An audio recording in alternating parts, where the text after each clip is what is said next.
Sige po, tayo po ay mag-umpisa na ng ating devotion. So isang mapagpalang umaga po sa ating lahat. Ang Diyos ay mabuti. Amen. So bago po tayo magsimula, tayo po muna ay umawit sa Panginoon. Awitin natin yung pinananabikan. Hallelujah.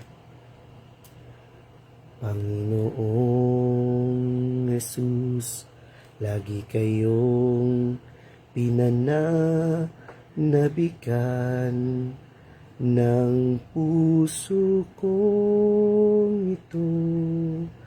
Ang masilayan kayo'y labis na kaligayahan, katuparan ng dalangin bawat araw. Aking Panginoon, kayo ang kalakasan, ang iyong pagdating ay aking kaaliwan, pagkat kayo'y makikita ng mukhaan. Mamamalas ko ang iyong kagandahan. Panginoong Jesus, lagi kayong pinananabikan. Panginoong Jesus, lagi kayong pinananabikan. Hallelujah. Purihin kayo, Panginoon. Hallelujah. Praise you, Jesus. Hallelujah. You are worthy to be praised, O Lord. Hallelujah. Salamat sa iyo, Panginoon. Salamat sa umagang ito, Panginoon, sa buhay na pinagkaloob niyo sa amin, O Lord. Hallelujah. Hallelujah. Salamat po sa mga tao na naririto, Panginoon, sa live na ito, O Lord, sa mga nanonood, Panginoon. Patuloy na i-bless niyo ang kanilang buhay, Panginoon. Hallelujah, hallelujah. Salamat sa iyo, Panginoon. Tunay na kay Diyos na dakila, Diyos na tapat at di nagbabago sa aming buhay. Hallelujah, hallelujah. Dalangin namin, Panginoon, sa umagang ito, ang kalakasan, Panginoon, at ang pag-iingat, Panginoon, na nagbubuhat sa iyo, O Lord, ay patuloy na sumagana sa aming buhay, Panginoon. Hallelujah. Salamat sa iyo, Panginoon. Hallelujah. Praise you, Jesus. Hallelujah. Hallelujah. So, isang mapagpalang umaga po muli sa ating lahat. Ang Diyos ay napakabuti. Amen po ba? Amen. So, tayo po, kung kayo po ay may banal na kasulatan, tayo po ay makipagbukas sa Roma chapter 8, verse 38 to 39. Sabi po dito, sa Roma chapter 8, verse 38 to 39. Sapagkat natitiyak kong ang kamatayan, ang buhay, ang mga anghel, ang mga pamunuan, ang mga bagay sa kasalukuyan, ang mga bagay na darating, ang mga kapangyarihan, ang kataasan at kalaliman o alinmang nilalang ay hindi makapaghihiwalay sa atin sa pag-ibig na ipinadama niya sa atin sa pamamagitan ni Kristo Jesus na ating Panginoon. So ang ating pong paksa sa umagang ito ay ang walang hanggang pag-ibig ng Diyos. Amen po. Amen. So sa buhay, maraming bagay ang nagiging sanhi ng takot, pagdududa, at panghihina ng loob. So problema sa pamilya, kabuhayan, kalusugan, at maging ang takot sa hinaharap. Minsan sa gitna ng pagsubok na ito, tinatanong natin, mahal pa ba ako ng Panginoon? Amen. Sasabi po, may nagagawa ba akong dahilan para iwan niya ako? Amen po ba? Sa talatang ito, binibigyan tayo ni Apostol Pablo ng isang matibay at walang alinlangang sagot. So ipinapahayag niya ang ang makapangyarihang katotohanan na walang anumang bagay o maging kamatayan, buhay, kapangyarihan o anumang nilalang na makapaghihiwalay sa atin sa pag-ibig ng Diyos. Ito ay paalaala na ang pag-ibig ng Diyos ay hindi pa bago-bago. Hindi nasusukat ang ating kaligayahan at hindi natitinag ng anumang puwersa na sa sanlibutan. So, meron po tayo ditong pag-uusapan na ilang bagay. Ano yung mga bagay nagpapatunay na ang pag-ibig ng Diyos ay walang hanggan at hindi makapaghihiwalay sa atin. Amen po ba? Tunay na ang pag-ibig ng Diyos sa ating mga mananampalataya ay walang makapaghihiwalay ni kamatayan, ni kataasan, kalaliman. Ito po ay hindi makapaghihiwalay sa pag-ibig natin sa ating Diyos. Amen po. So una, sabi po dito, matibay na katiyakan ng pananampalataya. So verse 38a. So ito po yung matibay na katiyakan ng ating pananampalataya. Sabi dito, ito ay isang matatag na pananalig na hinubog ang karanasan ni Pablo sa Diyos. Sa kabila ng pag-uusig, kahirapan, at panganib sa buhay, nanindigan siya na ang pag-ibig ng Diyos ay tiyak at hindi nagbabago. Amen. So makikita po natin sa istorya ni Apostol Pablo, marami man siyang naranasang pag-uusig sa kabila, sabi nga doon, sa kabila ng maraming pag-uusig, sa kabila ng kahirapan at panganib sa buhay, nanindigan siya na ang pag-ibig ng Diyos ay tiyak at hindi nagbabago. Amen po ba? So marami sa atin na nakakaranas ng mga paghihirap, pagsubok, pero sinusukat ang ating katatagan, katiyakan, na kung paanong hindi tayo mahiwalay sa pag-ibig ng Diyos. Amen po ba? Amen. So sabi doon sa Deuteronomio 31:6, magpakatatag at kung matakot at nalulupaypay, sabi doon, hindi tayo iiwanan ng Diyos. Amen. So sabi doon sa 31:6, na doon po yung sinasabi na tayo ay magpakatatag, huwag matakot at manlupaypay, dahil nasa atin ang Diyos. Amen po ba? Amen. So yun po yung sinasabi doon sa matibay na katiyakan ng ating pananampalataya. So hindi man natin siya nakikita, hindi man natin nakikita ang Panginoon, tunay na nadiyan siya sa ating buhay. Laging handang tumulong sa atin. Laging handang magpatatag sa atin. Amen po. So sabi po sa 1 John 4:16, ang Diyos ay pag-ibig at ang nananatili sa pag-ibig ay nananatili sa Kanya. Amen. So sabi doon sa 1 John 4:16, inulit ko po, sa 1 John 4:16, ang Diyos ay pag-ibig at ang nananatili sa pag-ibig ay nananatili sa Diyos. Ibig sabihin po, kahit anumang mangyari, kahit problema yan, malaking problema, napakalaking problema, pagsubok sa ating buhay. Ang sinasabi sa 1 John 4:16, tayo ay manatili sa Kanyang pag-ibig. Walang makapaghihiwalay sa pag-ibig natin sa ating Diyos. Amen po. Ganon kahalaga, ganon ang walang hanggang pag-ibig ng Diyos sa bawat isa sa atin. Amen po ba? Napakabuti ng Diyos. Amen po. So sinasabi rin po dito na walang halaga ang buhay. Sabi po dito sa ating pangalawa sa verse 38b, walang makahadlang sa pag-ibig ng Diyos. Walang kalagayan ng buhay ang makahadlang sa pag-ibig ng Diyos. Amen po. So sabi dito, ang kamatayan ay kinatatakutan ng marami. Amen po ba? At ang buhay naman ay puno ng mga problema at pagsubok. Ngunit malinaw na sinasabi sa talata na kahit kamatayan o buhay ay walang kapangyarihang ihiwalay tayo sa Diyos. Amen po ba?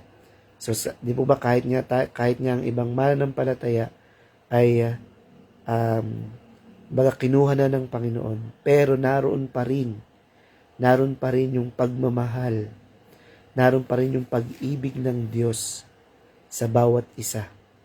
Amen po ba? Patuloy na kahit na anong mangyari ay naroon pa rin ang pag-ibig ng Diyos sa bawat isa sa atin. Amen po. So walang kalagayan ng buhay ang makahahadlang sa pag-ibig ng Diyos sa bawat isa sa atin. Amen po. So sabi doon, kahit kamatayan o buhay ay walang kapangyarihang ihiwalay tayo sa Diyos. Amen po ba? Kahit na anong mangyari sa ating buhay, naroon pa rin ang pag-ibig ng Diyos sa atin. So kaya mga kapatid, patuloy lang tayo maglingkod sa Diyos. Dahil kahit hindi man natin siya nakikita, naroon ang Diyos sa ating buhay. Amen po. Amen. So walang espiritual na kapangyarihan ang hihigit sa Diyos. Amen. So tunay na ang Diyos ang may pinakamataas na nakapangyarihan sa lahat. Amen po. Amen. So binibigyang diin dito na kahit ang mga espiritual na puwersa na nakikita man o hindi ay walang kakayahang paghiwalayin tayo sa pag-ibig ng Diyos. Ipinapakita nito ang kataas-taasang kapangyarihan ng Diyos laban sa anumang puwersa ng kasamaan. Amen po. So ano man yung tayo bilang tao nakakaranas tayo ng mga panghihina, mga spiritual na kapangyarihan na hindi sa Diyos. So ibig sabihin nakakaranas tayo ng iba't ibang may mga bumubulong sa atin, sa isipan natin, na gawin natin ang isang bagay na iyon. Pero walang makahihigit sa Espiritu ng Panginoon, sa banal na Espiritu ng Diyos na nasa atin na mga mananampalataya. Amen po. Kaya tayo po mga mananampalataya, nakakaranas man tayo ng ganito ay hindi ito makapaghihiwalay. Nakakaranas man tayo ng ganitong pagsubok, hindi ito makapaghihiwalay sa pag-ibig sa atin ng Diyos. Amen po ba? Sabi po dito, walang panahon o sukdulan ang nakapagbabago sa pag-ibig ng Diyos. So madalas tayong nababalisa sa atin ano man mangyari kinabukasan. Di po ba marami sa ating mananampalataya ay kahit na tayo ay mga mananampalataya, nakakaranas pa rin tayo ng nag-aalala pa rin tayo sa mga bagay para sa kinabukasan. Baka wala tayong makakain, wala tayong isasaing, wala tayong mapagkukunan. Pero naroon po yung sinasabi doon na walang panahon o sukdulan ang makapagbabago sa pag-ibig ng Diyos sa atin. Ibig sabihin, ganun ang pag-ibig ng Diyos. Walang hanggan ang pag-ibig ng Diyos sa atin. So, sabi nga wag natin problemahin ang bukas. Ibigay natin ito sa Panginoon. Amen po ba?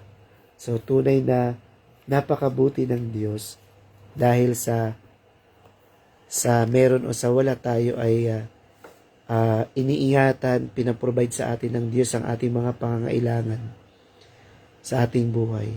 Hindi niya tayo pinabayaan. Hindi niya tayo ipinahiya. Amen po ba?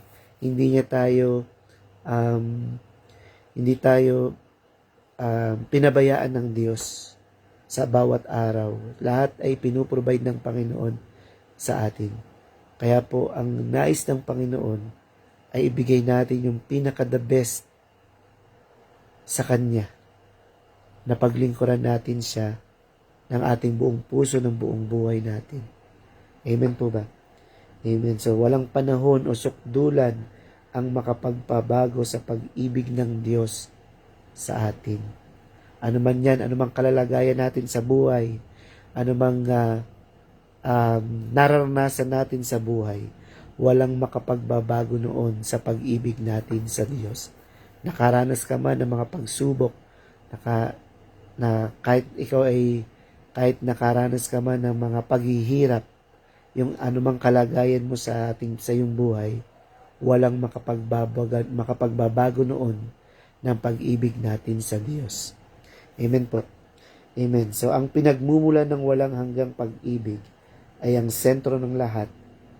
Sabi doon, siya ang pinagmumulan ng walang hanggang pag-ibig. Amen po.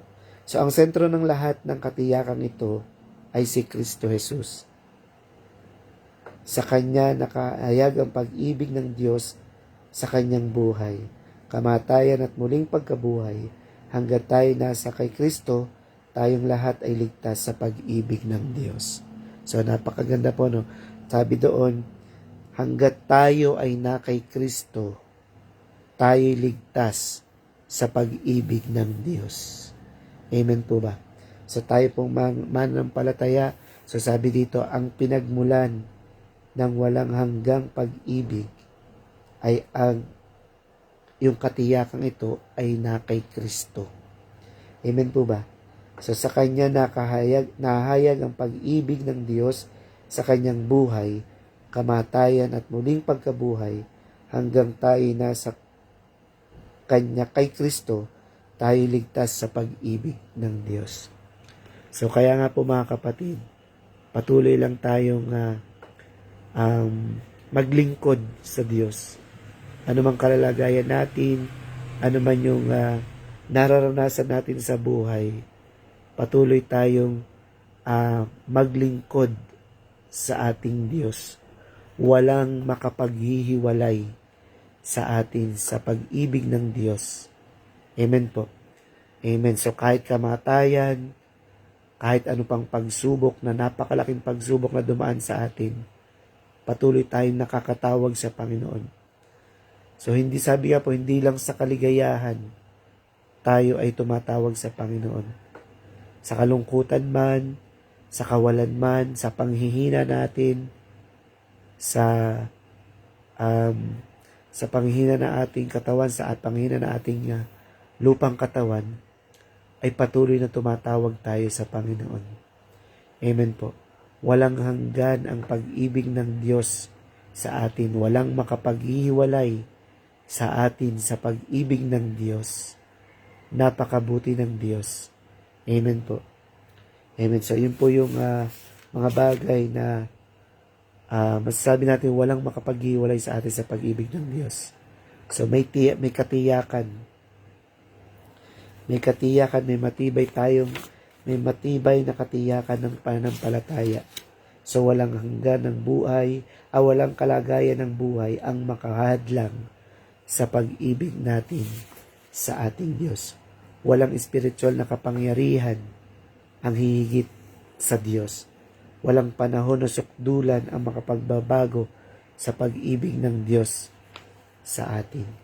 At ang pinagmula ng walang hanggang pag-ibig ay nagmumula kay Kristo Jesus. Amen.